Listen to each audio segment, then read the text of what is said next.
원가 조업도 이익 분석, 즉 CVP 분석 문제입니다. 자, 지금 보면 부산 공장을 운영하고 있는데 이번 달부터 대구 공장도 운영을 하기로 했어요. 그래서 부산 공장과 대구 공장, 자, 이번 달부터 하기로 했기 때문에 대구 공장 자료는 예산 자료로 주어져 있습니다. 자, 부산 공장은 한 종류 제품, 즉 고민형만 팔아요. 이게 고민형이죠. 자, 그런데 대구 공장은 세 종류의 제품, 토끼, 거북이, 호랑이 인형, 토끼, 거북이, 호랑이 인형을 팝니다. 자, 대구 공장에서 예상되는 월간 판매량은 토끼, 지금 대구죠. 토끼 20만 단위, 거북이 16만 단위, 호랑이 4만 단위. 그래서 이게 각각 20만 단위, 16만 단위, 4만 단위에 대한 자료일 겁니다. 20만, 16만, 4만 순서대로죠. 토끼, 거북이, 호랑이 20만, 16만, 4만 단위. 이제 물량은 그렇게 되고 이게 여기서는 금액으로 나와 있죠. 매출액 변동호가.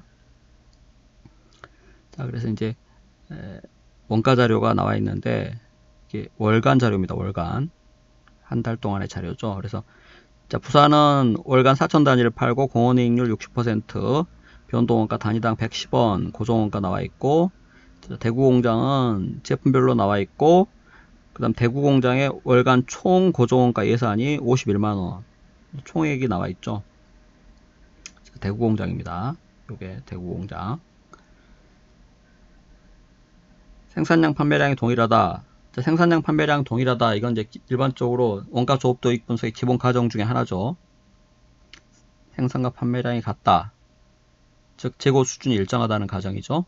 그래서 이제 이런 경우는 우리 전부원가 계산, 변동원가 계산 접근할 때 재고 수준이 일정한 경우는 일반적으로 전부원가 계산 이익과 변동원가 계산 이익이 동일하죠. 그래서 사실상 이런 경우는 어떤 경우, 그러니까 전부원가 계산으로 손익계산서 작성하던 변동원가 계산 손익계산서 작성하던 두 방법의 어떤 이익이 일반적으로 동일하게 나옵니다. 물론 이제 아주 예외적인 경우도 있긴 있지만 일반적으로는 동일하다는 거죠. 자, 1번하고 2번은 부산공장 자료 가지고 접근하는 문제이고 3번하고 4번은 대구공장 자료로 접근하는 문제입니다. 자, 일단 부산공장 자료를 보면 자, 고민형에 들어가는 재료를 한 등급 낮추면 재료비가 단위당 그러니까 단위당 변동원가가 15원이 절감되지만은 품질이 떨어질 가능성이 있으므로 판매량이 500단위 감소입니다. 그래서 단위당 변동원가 15원 절감, 판매량 500단위 감소. 자, 그래서 재료 변경과 그대로 유지하는 것 중에 어느 것이 유리한지를 분석하고 변경할 경우에 안전 한계율을 요구했습니다. 자, 지금 대안이 두 가지죠. 재료를 변경하는 방안이 있고 유지하는 방안이 있는데 지금 보면 변동원가가 절감되는 경우에 재료를 바꿔서 판매량이 달라지는 이제 이런 경우입니다. 사실상 어떻게 보면 민감도 분석 문제를 볼 수도 있어요. 민감도 분석은 어떤 모형의 그 독립 변수가 달라질 때 종속 변수, 즉 이익이 어떻게 달라지는가를 분석하는 기법이 민감도 분석이죠. 그래서 문제는 사실상 민감도 분석 문제로 볼 수도 있습니다. 자, 이와 같이 민감도 분석 문제는 보통 그 이런 독립 변수들이 달라지기 때문에 가능하면은 이 각각의 매출액, 변동원가, 고정원가를 다 구해서 접근하는 게 편리합니다. 그래야 어떻게 문제가 달라지게 나오더라도 그냥 쉽게 구할 수 있습니다. 그래서 이제 이렇게 각 대안별로 지금 대안이 두 가지죠. 그대로 유지하는 대안과 재료 변경하는 대안 두 가지가 있습니다. 그래서 대안별로 이렇게 매출액, 변동원가, 공원이익, 고정원가, 영업이익 이를 구체적인 내역을 자세히 구해보면은 이제 문제 풀 때 편리하다는 거죠. 물론 이건 이제 공원이익 손익계산서 양식, 변동원가 계산 양식인데 아까 사실 생산량 판매량이 동일하다고 하기 때문에 전부원가 계산으로 접근하더라도 결과는 동일해요. 자, 그렇지만 일반적으로 관리회계 의사결정 목적으로는 변동원가 계산 방식으로 접근을 하는 게 이 조업도가 달라짐에 따라서 매출액, 원가, 즉 수익과 원가가 어떻게 달라지는지를 쉽게 알 수 있으므로 편리하죠. 그래서 일반적으로 이렇게 관리회계 문제에서는 변동원가 계산 양식으로 접근을 합니다. 자, 일단 보면 그대로 유지할 때는 수량이 4,000개 대입했어요. 항상 매출액하고 변동원가는 수량 곱하기 단가입니다. 자, 변동원가 단위당 110원 대입하시면 되죠. 그럼 변동원가 총액이 나옵니다. 수량 곱하기 단가가 금액. 자, 그런데 판매 가격은 안 나와 있어요. 대신 공원이익률이 나와 있죠. 그래서 공원이익률 자료를 이용해서 판매 가격을 구하시면 됩니다. 자, 판매 가격을 모르니까 P라고 놓고 변동원가가 단위당 110원이므로 판매 가격분의 변동원가 하면 이게 변동원가율이죠. 무슨 율 하면은 대부분 매출액에 대한 비율입니다. 그래서 단위당 매출액이 단위당 판매 가격이잖아요. 그래서 P분의 110 이렇게 하면 이게 이제 변동원가율인데 공원이익률이 60%이므로 변동원가율은 나머지 40%죠. 40% 이렇게 해가지고 이제 계산하면은 단위당 판매 가격 275를 구할 수 있습니다. 그래서 구해서 대입을 해야 돼요. 자, 그렇게 해서 매출액 구하고 빼면 공원이익 나옵니다. 고정원가가 여기 그대로 유지할 때 54만원 주어져 있죠. 54만원 빼면은 12만원 구할 수 있습니다. 자, 그런데 재료를 변경할 경우는 어떻게 됩니까? 아까 보면은 품질이 떨어짐으로 판매량이 500단위 감소니까 4000단위가 3500단위로 감소하죠. 판매 가격 달라진다는 말 없고 275 그대로죠. 자, 재료 품질을 낮춤으로 변동원가가 단위당 15원씩 절감되니까 110원이 15원 절감된 95가 되죠. 그래서 각각 수량 곱하기 단가에서 구할 수 있고 고정원가 달라진다는 말 없죠? 그래서 그대로 54만원 그대로입니다. 그래서 빼면은 이 금액 나오죠. 그래서 두 금액을 비교하면 그대로 유지할 경우에 영업이익이 더 3만원 크죠. 그래서 그대로 유지하는 것이 월간 3만원 더 유리하다는 거죠. 자, 한 가지 더 물어봤죠. 재료 변경 시에 안전한 계율.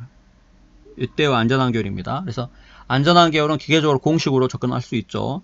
공원이익분의 영업이익입니다. 안전한 계율 공식은 공원이익분의 영업이익. 그래서 공원이익 63만원, 영업이익 9만원에서 구할 수 있습니다. 한 가지 주의하실 점이 이 안전한 계율하고 붙어 다니는 게 영업 레버리지도, 영문 약자로 DOL 이렇게 쓰죠. 영업 레버리지도, Degree of Operating Leverage. 발음이 좀 그렇죠. 영업 레버리지도 이건데, 자, 영업 레버리지도하고 안전한 계율은 항상 역수관계입니다. 그래서 영업이익분의 공원이익 이렇게 되죠. 그래서 안전한 계율 0.1429면 영업 레버리지도는 이때의 영업 레버리지도는 0.1429분의 1 이렇게 되는 거죠. 그래서 이 안전한 계율하고 영업 레버리지도는 항상 일정한 게 아니고 어떤 조업도 수준, 즉 매출 수준에 따라서 각각 달라집니다. 이제 안전한 계율과 영업 레버리지도는 역수관계이다. 참고로 알아두시고, 자, 물음 2 같은 경우는 이제 새로운 기계를 도입하는 경우죠. 그래서 기계 도입 시에 영업이익이 얼마나 증가하는지 감소하는지 구하라고 했습니다. 같은 방법으로 그대로 유지할 경우하고 기계를 도입할 경우 비교하시면 되겠습니다. 그대로 유지할 경우는 아까 이거 그대로 가져오면 되죠. 요거는 그대로입니다. 그래서 실제 문제 푸실 때는 이게 쓸 필요도 없겠죠. 그대로. 자, 새로운 기계를 도입하면 어떻게 됩니까? 자, 고정원가가 지금 보면 단위당 변동원가가 20원이 절감된다고 주어져 있기 때문에 110에서 20이 절감되면 90으로 바뀌죠. 고정원가는 월 만원 증가니까 54만원이 아니라 55만원으로 바뀌고, 자, 월 매출액이 12% 증가라고 주어져 있습니다. 자, 그래서 물론 여기 매출액 110만원 곱하기 1.12 해서 12% 증가하니까 이걸 구할 수도 있지만, 자, 판매 가격이 달라졌단 말 없기 때문에 판매 가격 그대로고, 요거는 매출액이, 판매 가격이 일정할 때, 단가가 일정할 때 매출액, 즉 금액이 증가하면 수량도 그대로 똑같이 증가합니다. 그래서 수량도 12% 증가해요. 그래서 판매량 4,000개를 12% 증가시키면 4,000 곱하기 1.12 하면은 요거 나오죠. 4,480. 자, 그렇게 해서 다 각각 구할 수 있고, 빼면 이 금액 나오고, 빼면 이 금액 나오죠. 그래서 비교해 보면은 새로운 기계 도입할 때 영업이익이 요 차액만큼, 즉 158800만큼 증가하죠. 자, 이와 같이 어떤 이 모형의 어떤 독립변수, 고정원가 총액이라든지 변동원가 단가라든지 판매량, 이런 것들은 다 어떤 이익, 종속변수인 이익을 도출해내는데 사용되는 어떤 변수죠.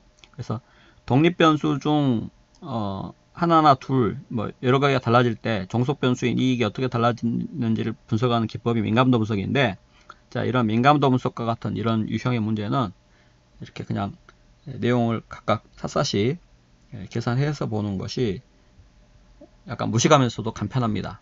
그래서 이게 사실상 기계적으로 구하면 시간이 실제로 많이 안 걸려요.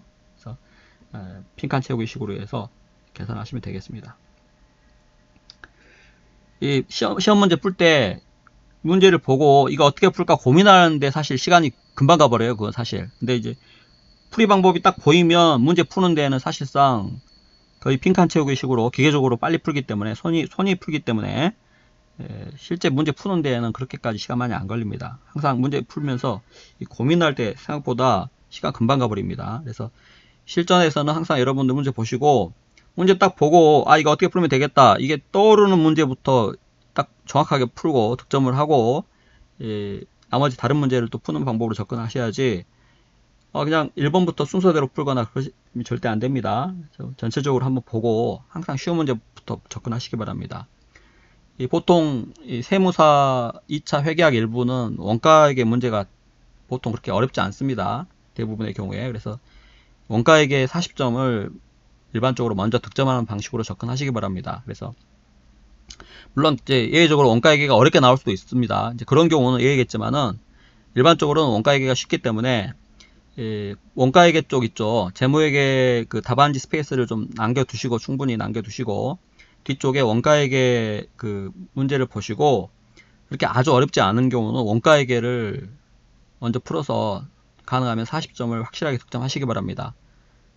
원가회계가 사실상 득점이 거의 대부분 되면은 이 세무사 2차 시험은 사실상 합격하기가 무척 수월합니다. 그래서 나머지 시간에 재무회계 문제 두 문제 중에 한 문제 정도만 이렇게 정확히 푼다든지 아니면은 이 재무회계 두 문제 중에서 쉬운 문제 위주로 해가지고 풀 수 있는 문제만 이렇게 되더라도 이 시험 시간 90분 금방 가버립니다. 그래서 사실상 모든 문제를 다 못 풀어요. 그래서 제가 추천드리고 싶은 방법은 이제 원가회계 문제를 좀 접근하시고 물론 원가 공부량이 어느 정도 돼야 됩니다. 그래서 기본적으로 원가 공부량이 어느 정도 되시는 분들은 원가회계를 먼저 푸시고 그 다음에 이제 재무회계를 푸는 방법을 추천드립니다.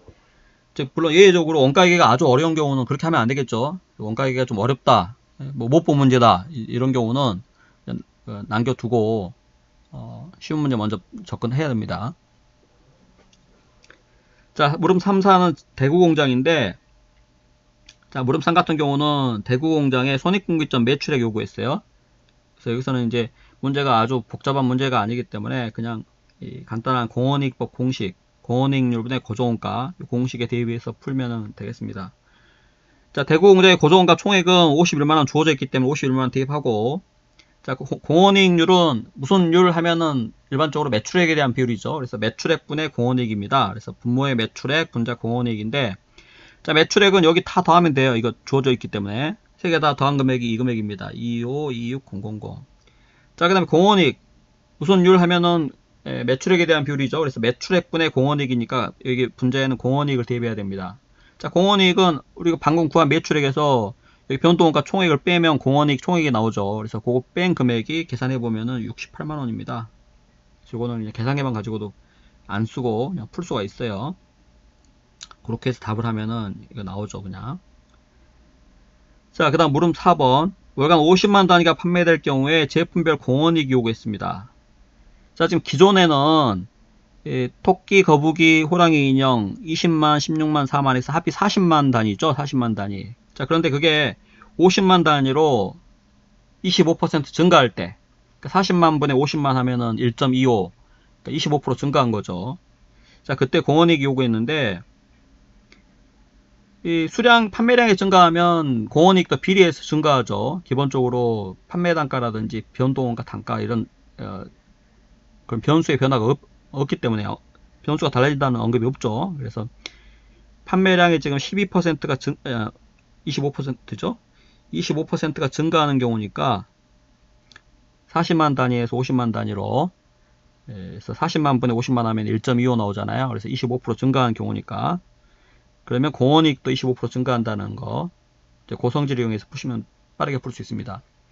일단 40만 단위가 요거 자료니까 이때 공원이익 구해보면 이거 빼면은 40만 단위 공원이익이 토끼 인형은 40만원 나오고, 자, 빼면은 공원이익 16만원 나오죠? 빼면 공원이익 12만원 나옵니다. 자, 그런데 판매량이 25% 증가하면 공원이익도 25% 증가하기 때문에, 자, 여기 계산한 공원이익 곱하기 1.25 하면은 각각 이거 나오죠? 그래서 여기 수치에다가 그냥 기계적으로 1.25, 25% 증가해가지고, 증가시켜서 계산하시면은 답을 구할 수가 있습니다.